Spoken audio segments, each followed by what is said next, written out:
Hello everybody and welcome back to my YouTube channel. So in today's video it's going to be the same as my previous two videos where it's just all kind of an experiment where I get an idea in my head that I want to recreate in Blender and just see what happens basically. So it's all kind of just fun, chill, just seeing what happens. There's no pressure or anything. So with this one, I usually do like a really bad rough sketch beforehand to get an idea, but this time I didn't even bother. I just went, you know what, I'm just gonna go in it, see what happens, don't even have a visual reference. So I think I should just stop yapping and just jump straight into the video. So here we are in Photoshop and I am creating like a tribal design that is going to be on the back of a model in Blender. So in my previous two videos I do this technique where I create a design in Photoshop and then I export it as an SVG into Blender. So exact same thing as I'm doing here,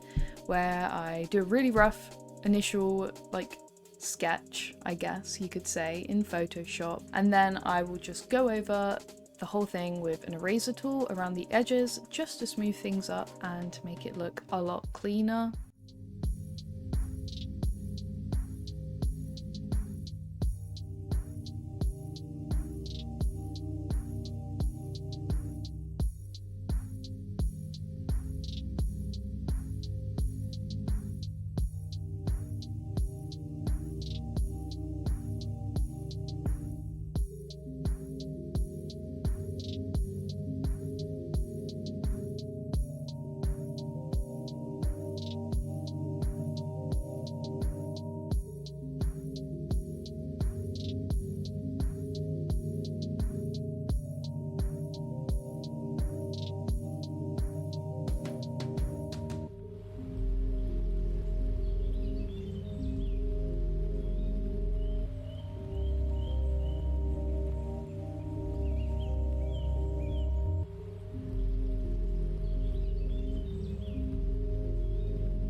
So now I changed it into a work path and exported it as an SVG, and I just brought it in to Blender and I extruded it as a curve initially by one, and then I turned it into a mesh and added the remesh modifier so that when I go into sculpting tool to do this texture I like doing, it looks better, because I found without remeshing my sculpting technique that I do doesn't work. So if you want to do something similar to this, always make sure you remesh the model initially, otherwise it just won't end up looking that good.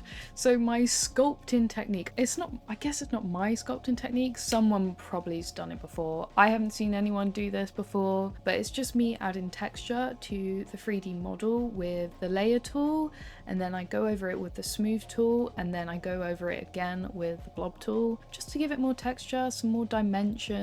And it's the same thing as I did in my previous two videos as well.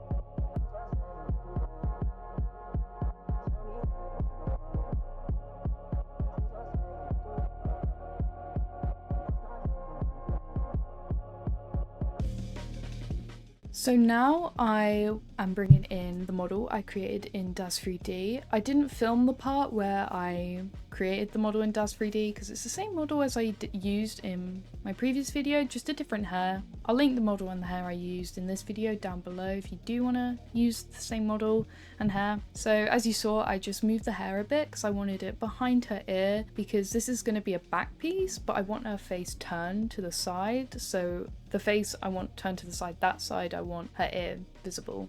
And as you just saw, I just used a color ramp in the texture for the hair just to change the color because I didn't like the red orange color. I wanted a brown, so I just changed that very simply with a color ramp. And now I'm just posing the model as well. If you saw my last video, posing is not my speciality, that's for sure. I'm not the best at posing in Blender, but I'm improving.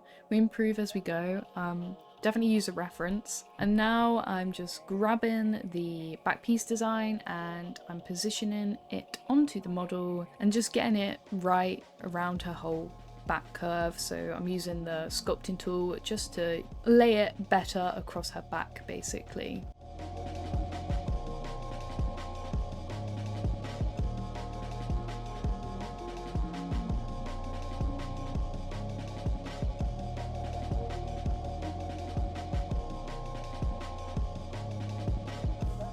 So now I'm setting up the lighting. The lighting took a long time. I cut out a lot of it because I wasn't sure how I wanted the lighting to look.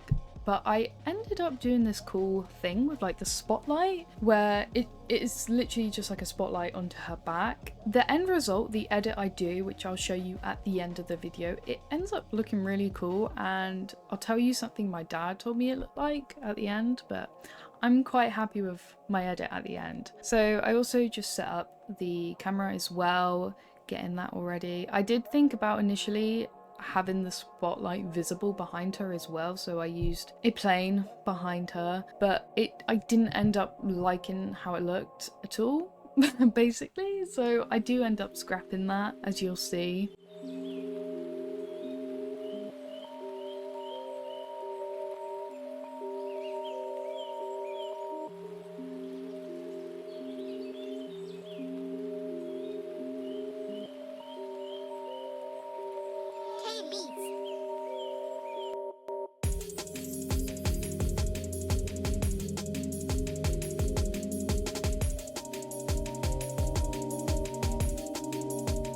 So now I'm creating the material for the back piece, and I'm doing the same thing as my last two videos again. It's my new favorite thing to do with these like designs is doing the gradient texture with the material tab and the color ramp. So I just plug the color ramp into the base color on the principal BSDF and then plug the color ramp and the gradient texture into the color ramp, and then add the mapping Control-T to the gradient texture, and then so I can change it so that it's darker on the top and it gets lighter gradually at the bottom.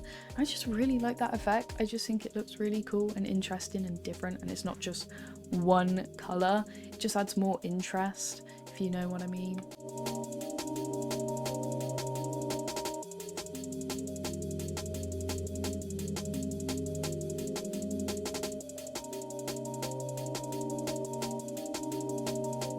So now begins the actual editing process. So I forgot to record a big chunk of it, but this is the overall editing. If you want to slow the video down, but like I said, I forgot to record most of it, so the final edit isn't here. This is like one of my new favorite things to do, is just play around with Photoshop and see what I can do by just layering and layering the image over and over again. So that's pretty much the process done, and I think I should just show you the final image. So this is the final edit, and I tried something different. I did like this random nonsense text around the outside, and it just makes it look more interesting, and I kind of gave it a bit of motion blur over one of the layers, just so it almost looks like a VHS tape or something rather. Other than that, I don't know. So yeah, overall I think it's really cool. It's really creepy, really quite eerie, but I really like it. And so what my dad actually told me it looks like, it kind of looks like a police photo or police evidence, which I thought was really interesting. And if you see in the bottom left of the photo, I wrote tribal infection / pandemic. Almost like maybe this tribal back piece is an infection that has taken over her and it's now turning into a pandemic of the tribal infection. I don't know. It's just something funny. Well, it's not funny, but it's just something I came up with in my head. But yeah, I hope you like this video. It was quite a short one. I don't know how long this video will end up being actually, but really quick. I just wanted to really test something out in Blender that I had in my head, and so that's what I did here. And I hope you like this video, and make sure to subscribe if you want to see more videos like this. Also like this video and follow me on Instagram to see this photo there as well, and give me a like on this photo on my Instagram as well, that'd be nice. But yeah, I hope you enjoyed watching this video, and I'll see you in the next one. Bye!